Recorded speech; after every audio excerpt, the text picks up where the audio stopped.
Prezados estudantes de Química Analítica, como é que vocês estão, pessoal? Tudo bem? Bom dia, para quem é de dia, boa tarde, boa noite, principalmente, boa madrugada, tudo bem? Bom, hoje a gente vai dar continuidade nos nossos estudos em Química Analítica Qualitativa, né? A gente deu uma passada anteriormente na parte de análise qualitativa de cátions, e vocês estão fazendo um trabalho mais aprofundado para entender qual é que é a jogada desses procedimentos, né, desses procedimentos de identificação de grupos de cátions. A gente vai dar uma passada sobre a análise dos principais ânions e no final a gente vai se situar onde que a gente está nos nossos estudos em química analítica e para onde que a gente vai, bem? Qual que vai ser o nosso rumo daqui para frente? Qual que é o nosso objetivo com essa aula? Que vocês tenham as competências necessárias para entender as técnicas analíticas de identificação dos principais ânions. Assim como eu falei na questão da análise de cátions, da identificação de cátions, vocês não precisam saber a receita, tudo bem? Tudo que vocês precisam saber é como se entende a receita, como se reproduz a receita. E o que a gente vai ver hoje é como que se faz a receita, a questão da análise de ânions. E afinal, por que, né, a gente corre atrás disso? A gente corre atrás disso porque, pessoal, alguns ânions inorgânicos podem ser muito importantes para o organismo humano. Por exemplo, os nitratos compõem um grupo importante de fármacos vasodilatadores que são empregados desde o tratamento de anginas torácicas, né? Ou seja, problemas que podem levar a complicações cardíacas, até o relaxamento de outros músculos lisos, como o do esôfago e dos canais biliares. Tudo isso em torno do quê? Da ação de nitratos nesse tipo de tecido. Mas se por um lado o mesmo nitrato pode ser interessante para o tratamento de uma condição no organismo humano, ele também pode causar males ao meio ambiente. Ou seja, se você está trabalhando em um determinado laboratório, uma determinada indústria farmacêutica, entre os efluentes daquela indústria, existem determinados grupos de nitratos em alta concentração. O que vai acontecer? É preciso que, antes daquele efluente ser colocado de volta para a natureza, é preciso identificar a presença desses ânions, nesse caso os ânions nitratos, para testar a qualidade daquele efluente. Ou, às vezes, os nitratos podem estar presentes em determinado meio de cultura de um bioprocesso que vai ser utilizado para produzir um fármaco. Aquele nitrato pode estar presente, ser nocivo ou não estar presente, e ser muito necessário. Então, também você vai precisar lançar a mão de uma análise qualitativa para identificar se esses ânions estão naquele meio. Ou seja, para dar uma passada na importância da identificação de ânions, desde o fato de alguns ânions, como os nitratos, serem importantes para o organismo, inclusive atuando como fármacos, até a análise de ânions aplicada à identificação deles em meios de cultivo, de bioprocessos, indústrias farmacêuticas, ou nos efluentes desses processos de indústrias farmacêuticas. Bem, pessoal? Então, aqui a gente tem motivo suficiente para saber que é importante essa análise qualitativa desses ânions, tudo bem? Bom, ao contrário da análise qualitativa de cátions que a gente viu, a análise qualitativa de ânions não é sistemática, ou seja, o que acontece na análise qualitativa de cátions? A gente começa fazendo um procedimento para o grupo 1, e aí uma parte do procedimento do grupo 1 se pega o material para fazer o procedimento do grupo 2 e assim por diante. Um fluxograma, né, único para analisar os grupos de cátions, né, para identificar os grupos de cátions em uma amostra. Na análise de ânions, não é assim. O que é que significa? Significa que o procedimento para identificar um tipo de ânion vai ser um procedimento totalmente diferente para identificar outro tipo de ânion. É isso que a gente vai ver. Beleza, pessoal? Então, não é uma análise sistemática, é uma análise em separado. A gente vai começar tratando da identificação de carbonato. Tudo bem? Carbonato é esse ânion aqui que tem essa fórmula química, CO3 2-, né? Por que a gente chama isso de ânion? Porque é uma molécula que tem uma carga negativa, ou seja, estão sobrando elétrons na sua forma mais estável.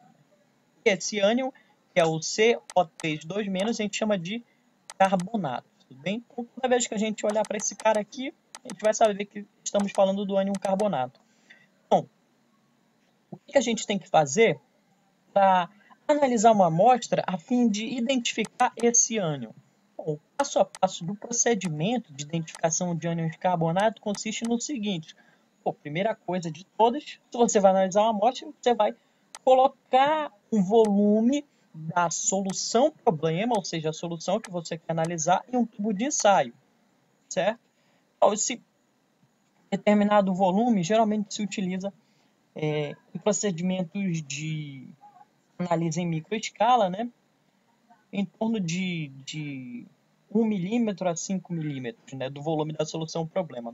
5 milímetros no máximo, né? Então, depois disso, depois de colocar o volume da solução problema no tubo de ensaio, o que se faz?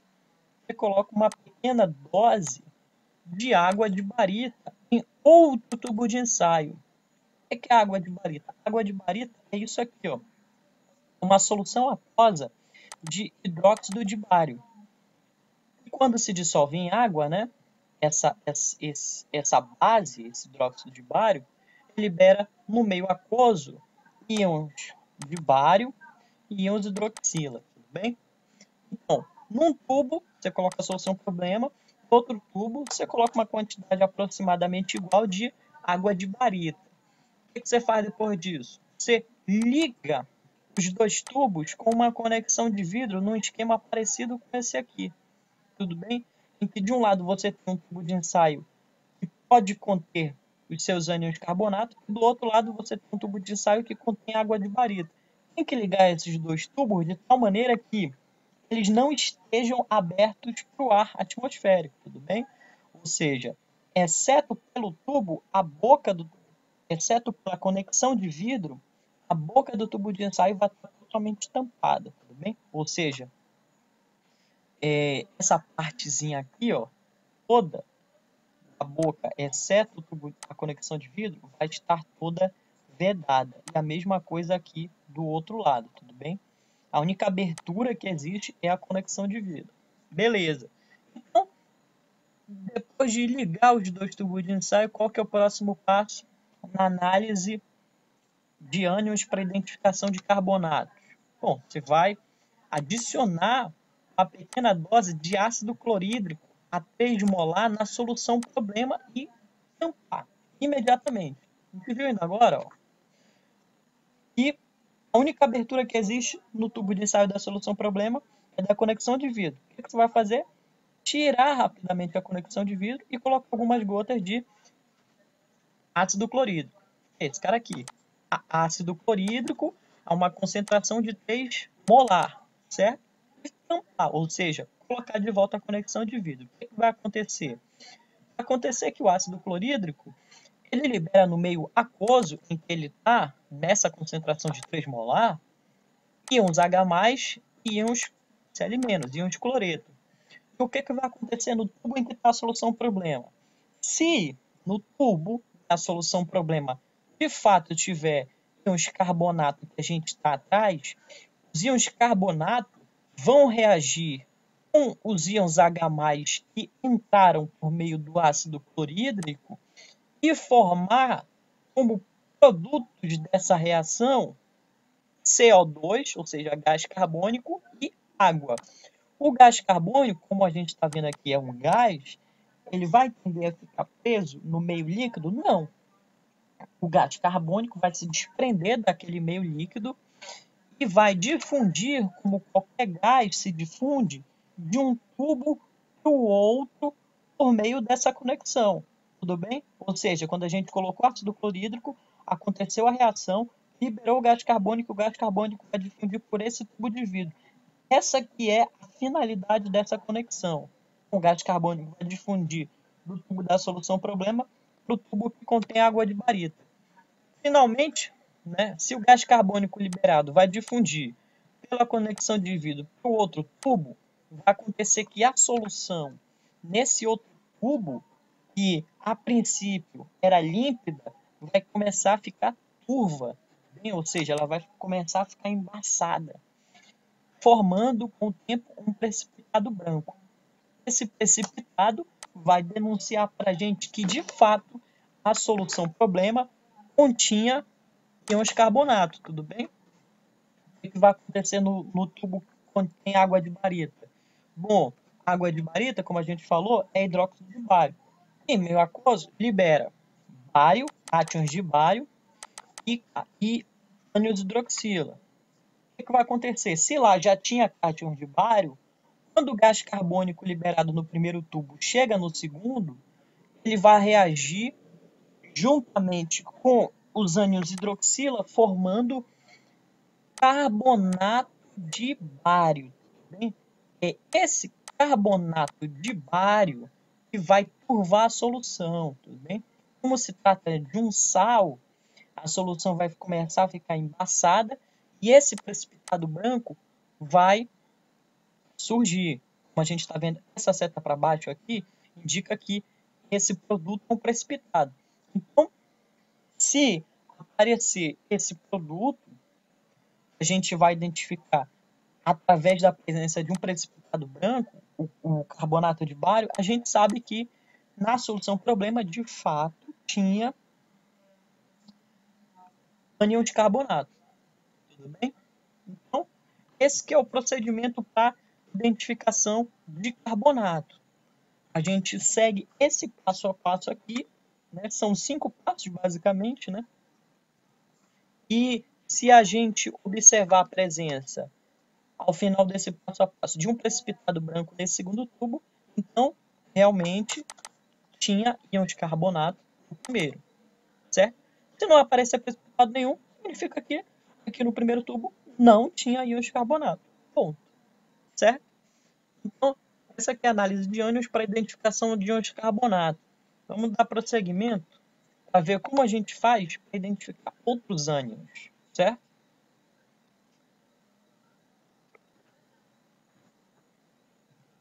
Vou falar agora da análise de ânions para identificação de ânions cromato. Cromato, que é essa molécula aqui. Essa molécula aqui, como todo ânion tem uma carga negativa, tem 2 elétrons sobrando, né? É composta por um átomo de cromo e 4 outros átomos de oxigênio, certo? Por isso que o nome é cromato, ok? Bom, o passo a passo do procedimento de identificação de ânions de cromato consiste no seguinte. Bom, o primeiro passo sempre é colocar um volume da solução problema em um tubo de ensaio.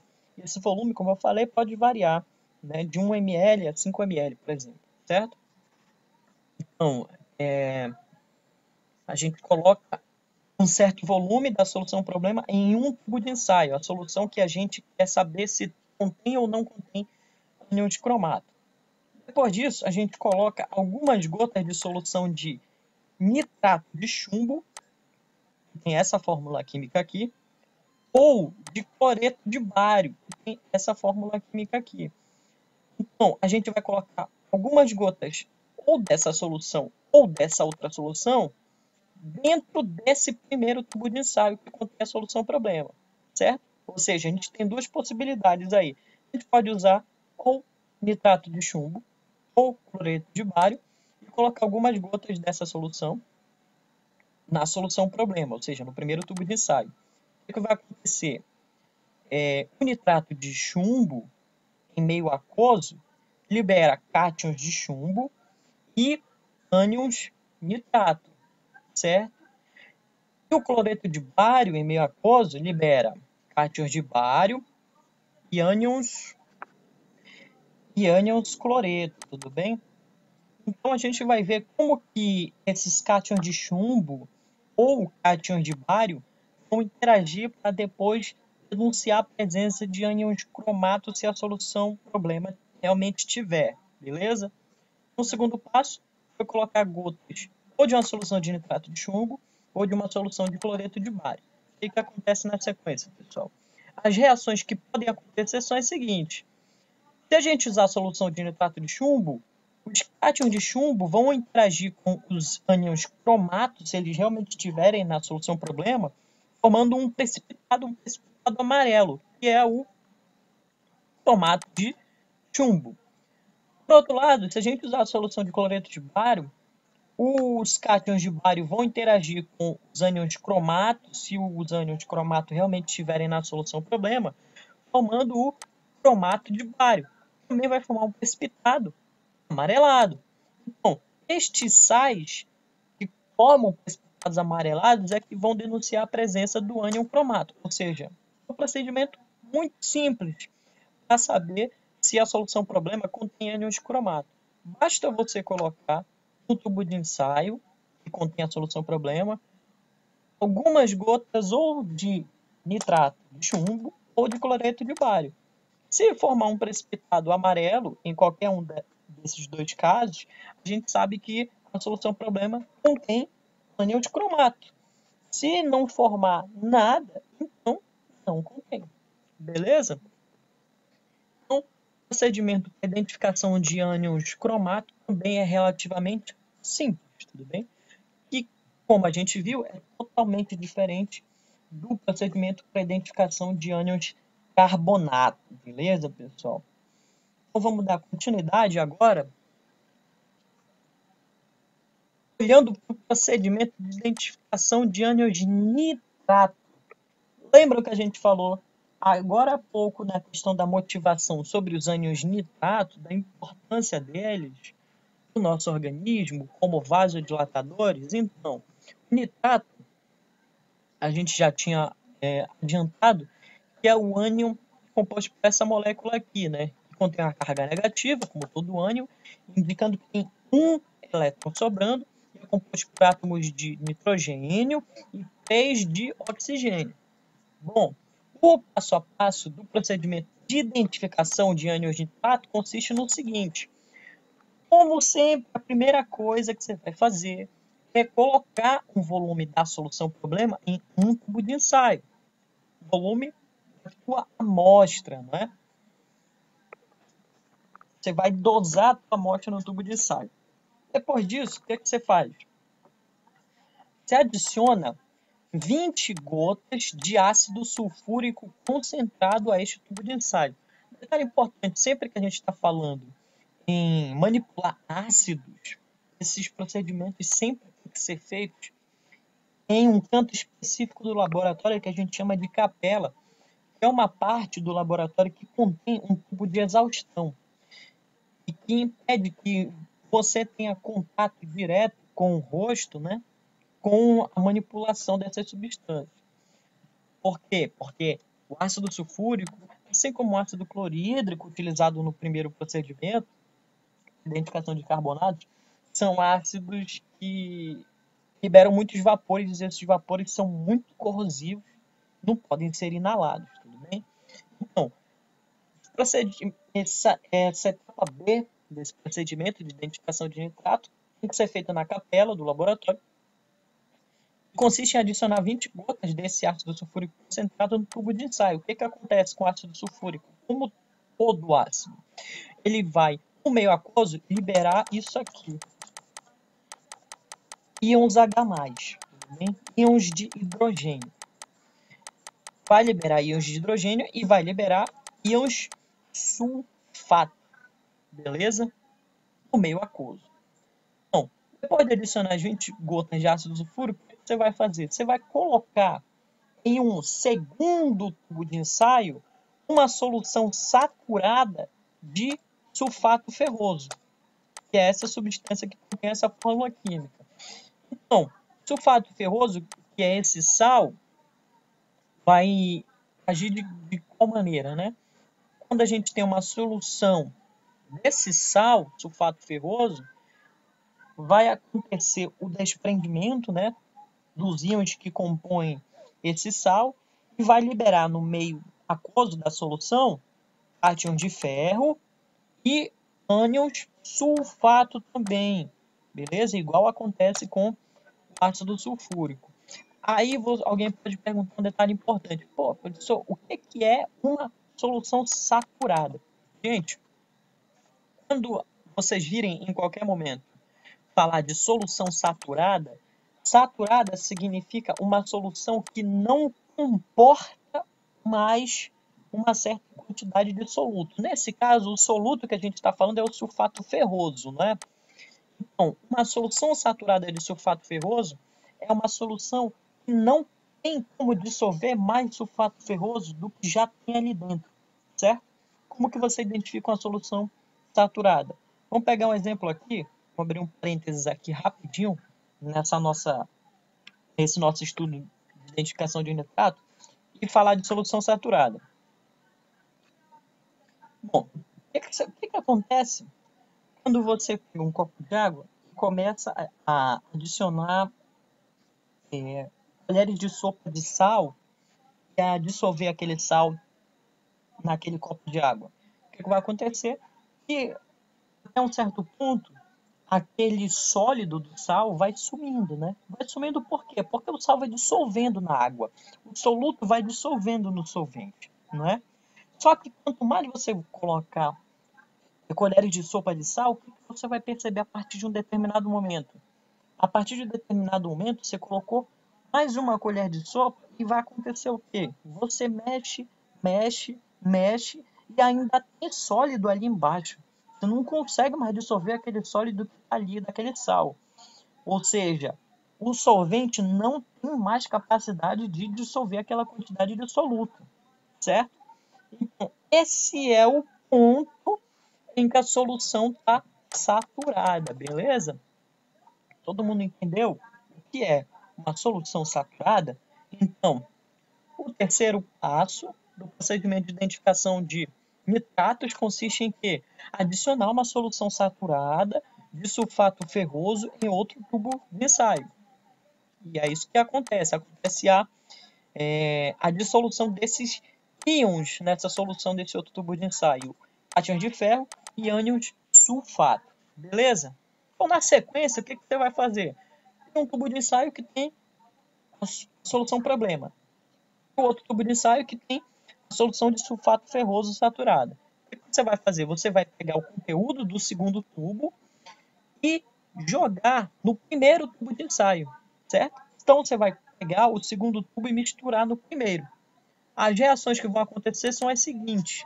Esse complexo aqui de ferro que se forma durante essa reação vai reagir com íons nitrato que podem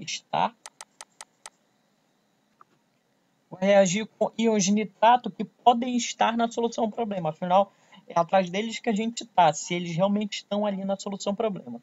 Então, esse complexo de ferro reage com íons nitrato e com os íons H+, que estão na solução por causa da adição de ácido sulfúrico. Como produtos da reação, a gente vai ter a formação desse outro complexo, certo? Óxido de nitrogênio e água. Essa é a primeira reação. A segunda reação que acontece na sequência dessa primeira é que esse outro complexo de ferro formado na primeira reação vai reagir com o óxido de nitrogênio, que também foi formado na primeira reação, e finalmente vai formar esse complexo de ferro aqui, que é composto por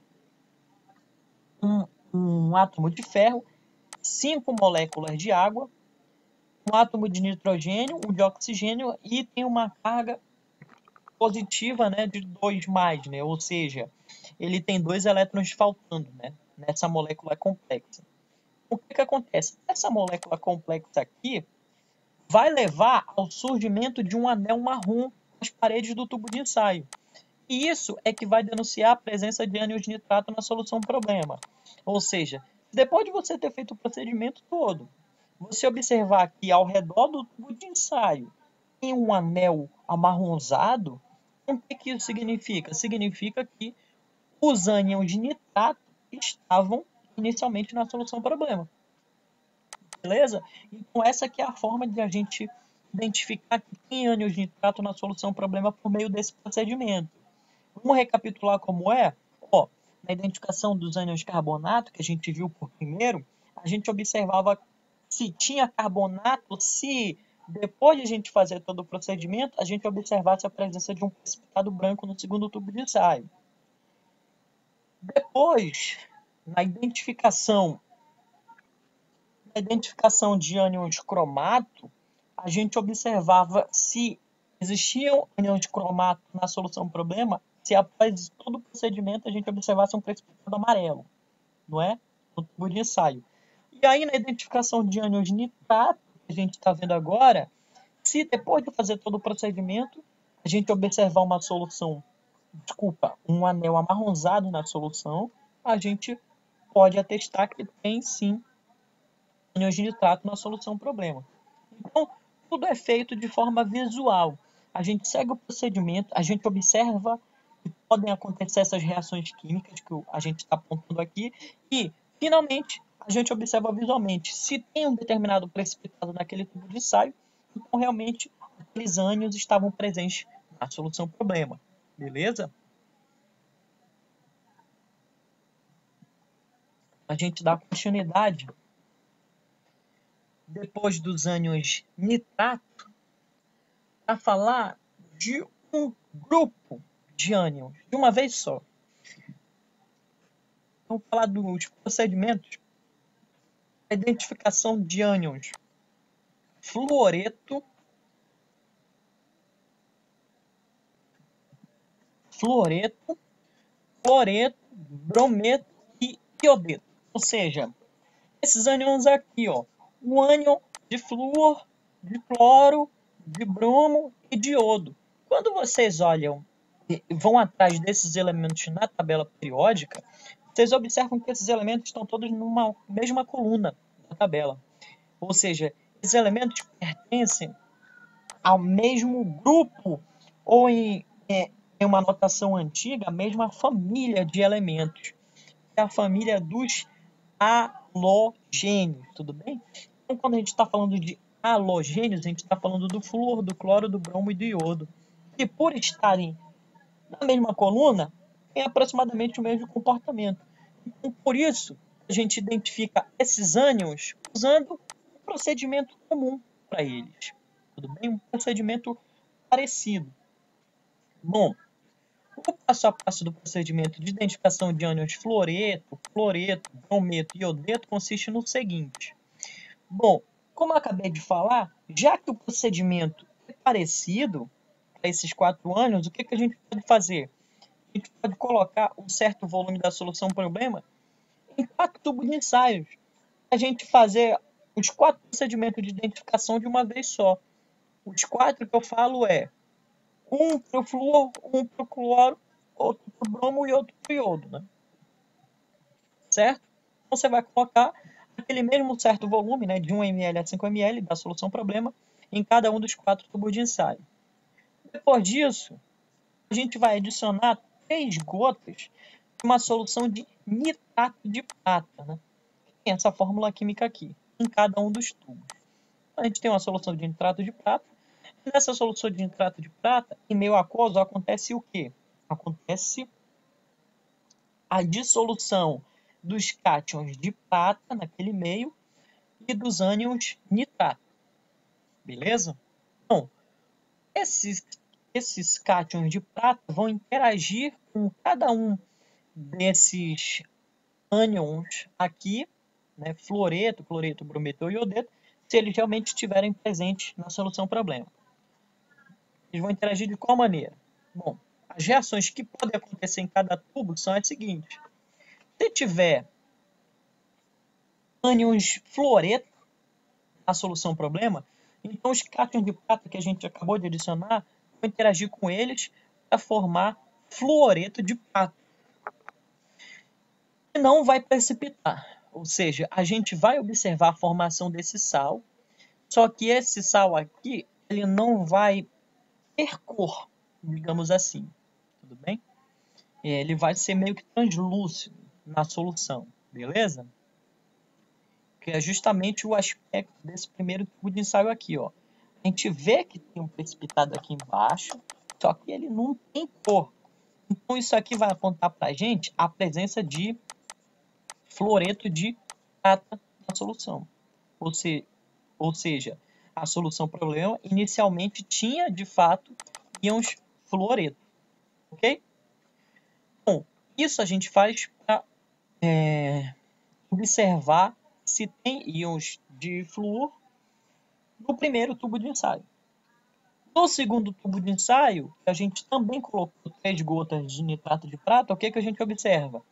Se tiver íons cloreto no tubo, o que vai acontecer? Ele vai interagir com os cátions de prata, que a gente adicionou, né? E vai formar um sal que vai precipitar, que é o cloreto de prata. Cloreto de prata, que é um precipitado de coloração branca. Ou seja, se no segundo tubo, depois de a gente adicionar 3 gotas de nitrato de prata, a solução adquirir esse aspecto esbranquiçado, o que isso indica para a gente? Que a solução, de fato, tinha íon de cloreto. Beleza? Então é essa a forma de a gente identificar se estão presentes íons de cloreto na solução do problema.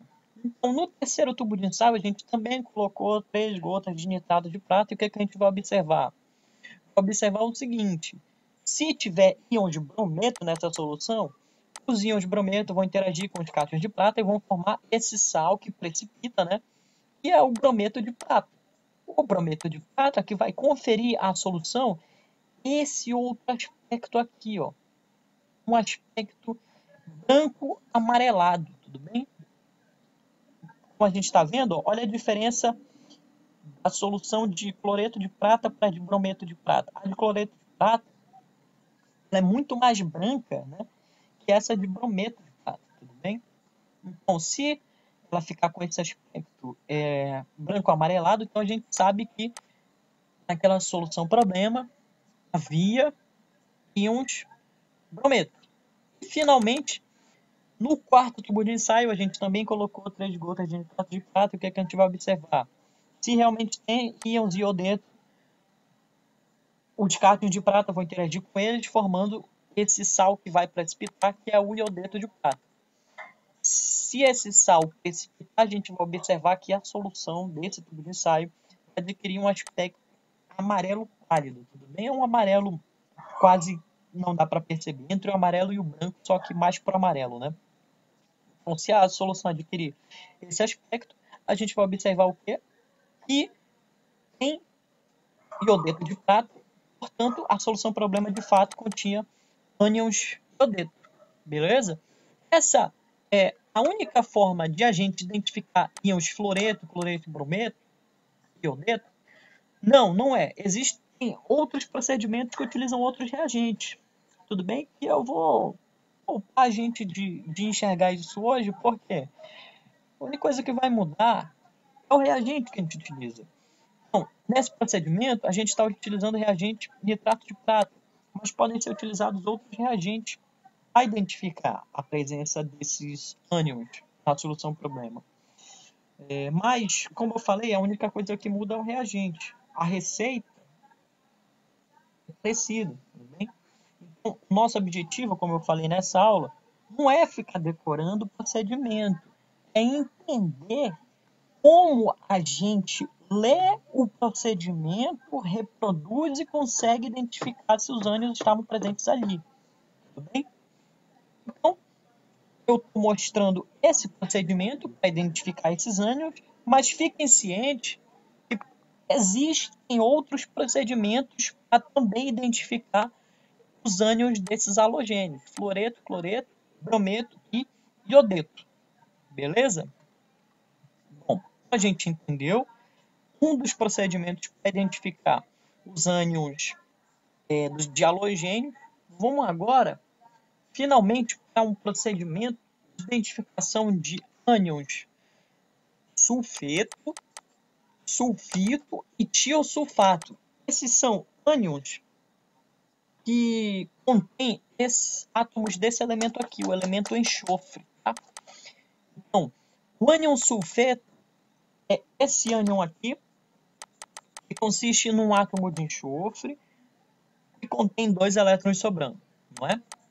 O ânion sulfito é esse outro cara aqui, ó, que contém um átomo de enxofre, 3 átomos de oxigênio e 2 elétrons sobrando.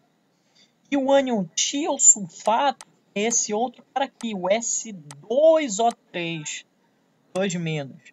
Você vê que a diferença do ânion sulfito para o tiosulfato é que o sulfito tem um átomo de enxofre e o tiosulfato tem 2 átomos de enxofre, tá? Então, um ânion tiosulfato, que tem 2 átomos de enxofre, 3 átomos de oxigênio e 2 elétrons sobrando. Então, como a gente está falando de ânions do mesmo elemento, né? O elemento enxofre, então a gente vai ter um procedimento meio que comum, tá? Assim como a gente viu para os halogênios. Então, o passo a passo do procedimento de identificação dos ânions. Então, recapitulando, né, o passo a passo do procedimento de identificação de ânions sulfeto, sulfito e tiosulfato é detalhado nesse procedimento que eu vou mostrar para vocês. A gente vai separar 5 tubos de ensaio, certo?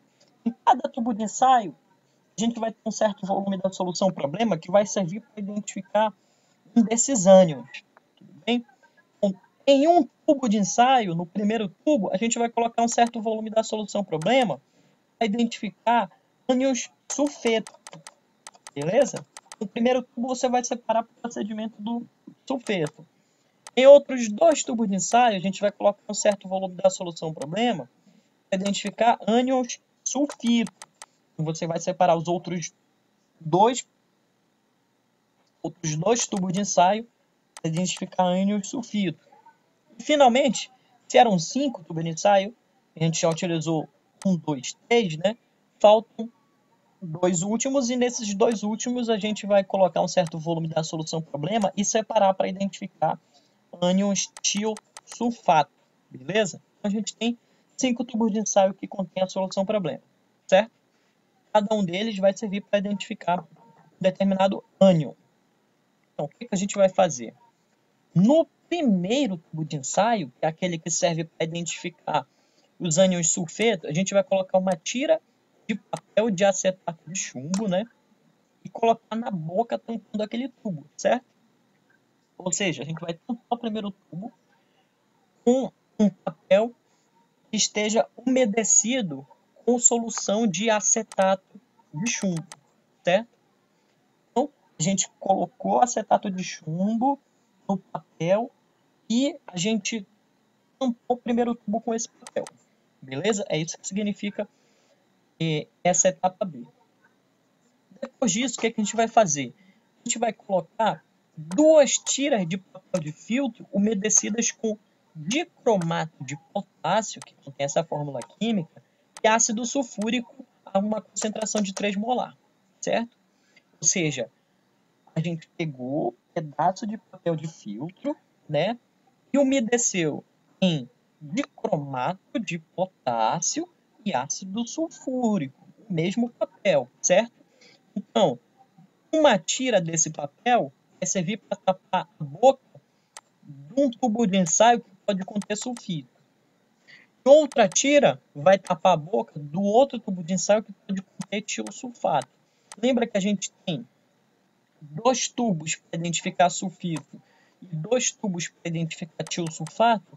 Então, você vai colocar uma tira dessas num tubo que pode conter sulfito e outra tira em outro tubo que pode conter tiosulfato, beleza?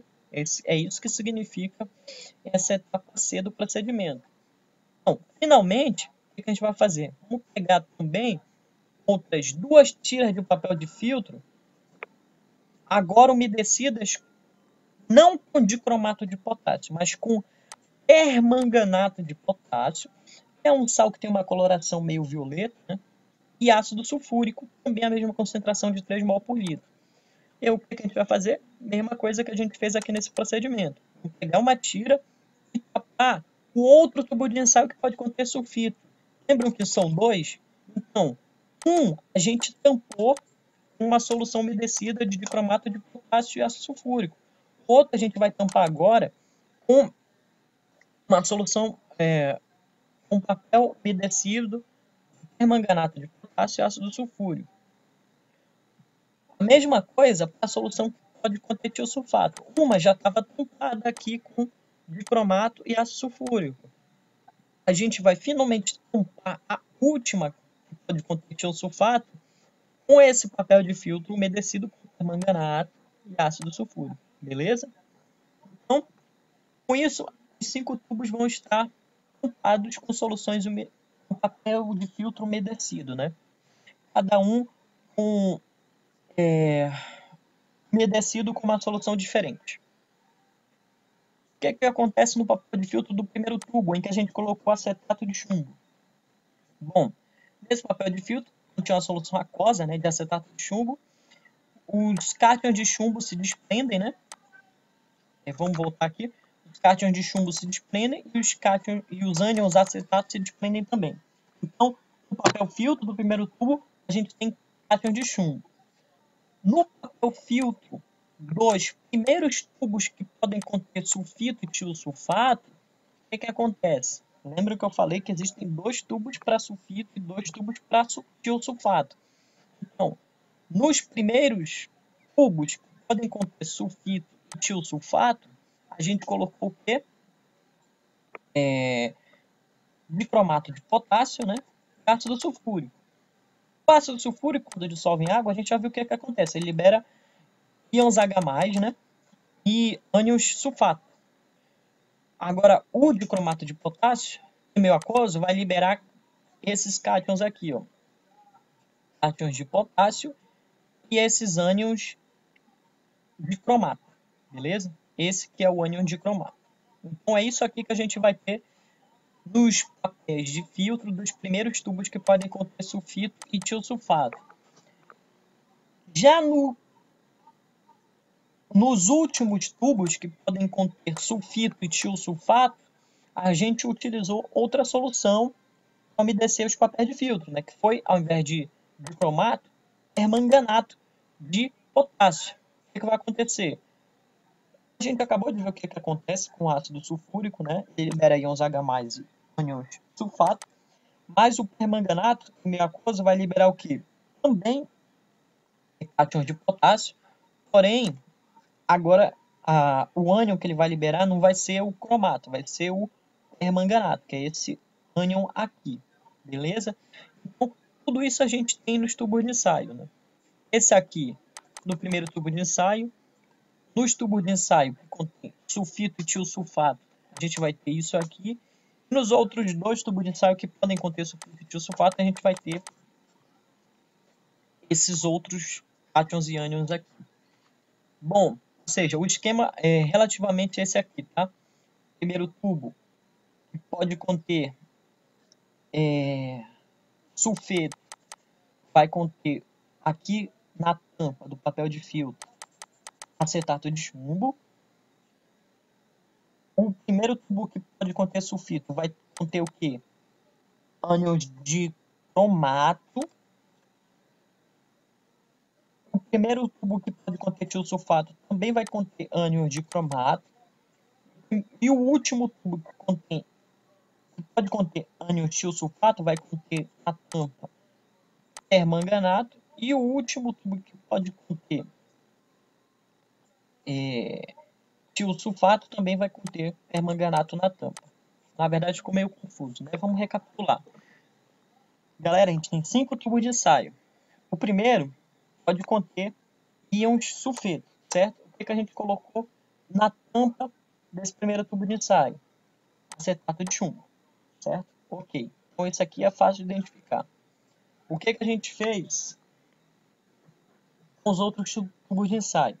Então, lembram que a gente tem 2 tubos de ensaio para identificar sulfitos e 2 para identificar tiosulfatos? Então, no primeiro tubo de ensaio para identificar sulfito, o que a gente colocou? Dicromato, ânion de dicromato, né? E no primeiro tubo para identificar tiosulfato, o que a gente colocou? Também ânion de cromato. No segundo tubo, para identificar sulfito, o que a gente colocou? Permanganato. E no segundo tubo, para identificar tiosulfato, o que a gente colocou? Permanganato também, beleza? Então, esse aqui é um esquema que contém o geral que a gente está utilizando nas tampas, né, de papel de filtro de cada tubo desse procedimento. Então, depois de ter feito tudo isso, o que a gente vai fazer finalmente? A gente vai adicionar 5 gotas de ácido clorídrico concentrado sobre cada um dos cristais que podem conter precipitados. Então, o que acontece? Cada um desses tubos aqui vão conter dentro, aqui na solução, alguns cristalzinhos que precipitaram, se de fato tiver esses ânions nas soluções, tudo bem? Então, a gente abre a tampa rapidamente e coloca 5 gotas de ácido clorídrico. O que vai acontecer? O ácido clorídrico vai dissolver no meio aquoso, liberando íons H+, como todo ácido, e ânions cloreto. E aí, o que vai acontecer em cada um dos tubos? Bom, no primeiro tubo, que serve para a gente identificar sulfeto, vai acontecer o seguinte. Se aquele tubo realmente tem sulfeto, ele vai reagir com esses íons H+, do ácido que foi colocado dentro do tubo, formando esse gás que fede muito. É o que? O sulfeto de hidrogênio, ou ácido sulfídrico. Bom, esse gás fede, é o gás que dá o cheiro de ovo podre, tudo bem? Então, esse gás vai ser formado e ele vai reagir com quem? Com os cátions de chumbo que estão na tampa. Então, para isso que serve o papel de filtro para tampar. Então, o que acontece no primeiro tubo? Acontece que os sulfetos podem reagir com os íons H+ do ácido e liberar vapor de ácido sulfídrico. O ácido sulfídrico se desprende da solução e sobe. Ele se desprende da solução e sobe, e o que tem aqui de cima do tubo? O papel de filtro. O papel de filtro tem o quê? Cátion de chumbo. Então, ele vai reagir com esses cátions de chumbo, formando sulfeto de chumbo, íons H+. E esse sulfeto de chumbo, ele vai ficando no estado sólido, ele vai precipitando onde? No papel de filtro. Então, o papel de filtro vai escurecer, porque o sulfeto de chumbo é escuro. Então, se o papel de filtro escurecer, depois que você colocar as 5 gotas de ácido clorídrico, isso vai denunciar a presença de íons sulfeto no primeiro tubo. Então, aqui termina o procedimento de identificação de sulfetos, ou seja, dos ânions S2-. Beleza? Então, para o primeiro tubo, a gente já fez o procedimento. O que a gente faz para os outros tubos? Bom, nos tubos para identificação de sulfitos, o que a gente vai fazer nos tubos para identificação dos sulfitos? Vai acontecer as seguintes reações, pessoal. Se tiver ânions sulfito no primeiro tubo, lembra que a gente colocou no filtro para o primeiro tubo? Ânions de cromato, né? O que vai acontecer? Quando a gente coloca o ácido clorídrico, ele vai reagir com os ânions sulfito, que podem estar no primeiro tubo para identificação de sulfitos, e liberar o quê? Um gás, que é o CO2, né? O óxido de enxofre, melhor dizendo, dióxido de enxofre. Então, o dióxido de enxofre, sendo um gás, ele sobe no tubo de ensaio. Só que da mesma maneira que acontece no procedimento dos sulfetos, quando ele sobe no tubo de ensaio, ele vai escapar? Não, ele vai ficar no filtro. O que é que vai acontecer? No filtro já tinha ânions de cromato. Então, esse dióxido de enxofre reage com os ânions cromato que estão ali, reage com os íons H+, do ácido sulfúrico que estava ali também, e vai formar o quê? Vai formar cátions de cromo e principalmente cátions de cromo. Tá?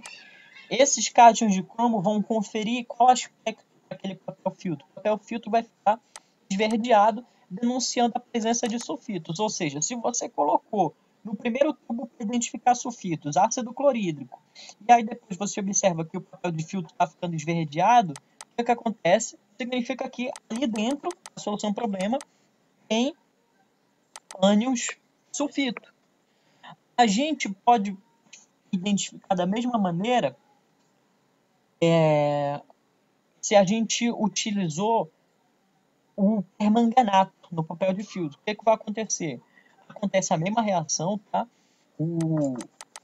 Os ânions sulfito reagem com os íons H+ do ácido clorídrico, libera o dióxido de enxofre, o dióxido de enxofre sobe pelo tubo de ensaio, só que ele vai enfrentar quem? O papel de filtro. Quando ele bate no papel de filtro, o que acontece? Vai acontecer a reação entre o dióxido de enxofre e os ânions de permanganato no papel de filtro. E água, claro, que também está no papel de filtro umedecido. Vai formar o que, principalmente? Vai formar aqui cátions de manganês. E o que acontece? Esses cátions de manganês, inicialmente, o aspecto do papel de filtro era violeta, porque, como eu falei, o permanganato de potássio ele é meio uma cor meio violeta. Só que quando esse permanganato ele é consumido nessa reação, o que acontece? O permanganato some, o papel de filtro, que antes era violeta, vai ficando incolor, denunciando a presença de sulfitos. Entenderam? Então a gente tem duas maneiras de identificar a presença de sulfitos em dois tubos de ensaio diferentes. O primeiro é que a gente tampa com dicromato de potássio e a gente faz todo o procedimento. Se o papel de filtro ficar esverdeado, significa que continha sulfitos no tubo de ensaio. No segundo tubo, para identificar sulfitos, a gente utilizou no papel de filtro permanganato, que inicialmente estava violeta. Se ele ficar incolor, depois de a gente ter feito todo o procedimento, significa que aquela solução problema continha sulfitos, tudo bem? Então, para identificar sulfitos, a gente tem duas alternativas, tudo bem? Uma com filtro que contém dicromato e outra com filtro que contém permanganato. Beleza, então a gente já sabe como a gente identifica sulfetos, como a gente identifica sulfitos, como que a gente identifica os tiosulfatos. Lembrando que, como eu acabei de falar, ao longo desse procedimento, a gente tem dois tubos de ensaio para identificar tiosulfatos. Assim como no caso dos sulfitos, um tubo de ensaio foi fechado com papel de filtro com dicromato e o outro tubo de ensaio foi fechado com papel de filtro com permanganato. Beleza. O que vai acontecer? Nos tubos de ensaio que contém tiosulfato, se realmente tiver tiosulfato ali dentro, eles vão reagir com os íons H+ do ácido clorídrico que a gente pingou ali dentro. E também vai acontecer o quê? A liberação de dióxido de enxofre, mas também a gente vai observar a formação de um precipitado, que é esse precipitado aqui, ó. Precipitado do enxofre sólido, certo? É uma coloração um pouco amarelo profundo, amarelo escuro, melhor dizendo, tá? Então, só isso daí já é uma forma de identificar a presença de tiosulfato na solução, certo? Mas ainda assim, o que a gente pode fazer? A gente pode tirar o papel de filtro dos dois tubos, né? E adicionar 2 gotas de solução de dicromato de potássio no tubo que foi fechado com papel de filtro umedecido com dicromato de potássio. O que vai acontecer? Vai acontecer o seguinte, ó,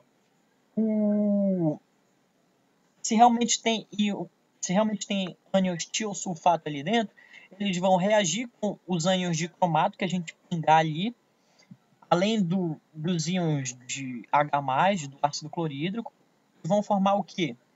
Principalmente isso aqui, átions de cromo, que vão conferir à solução um aspecto esverdeado, e vão denunciar a presença de tiosulfato, beleza?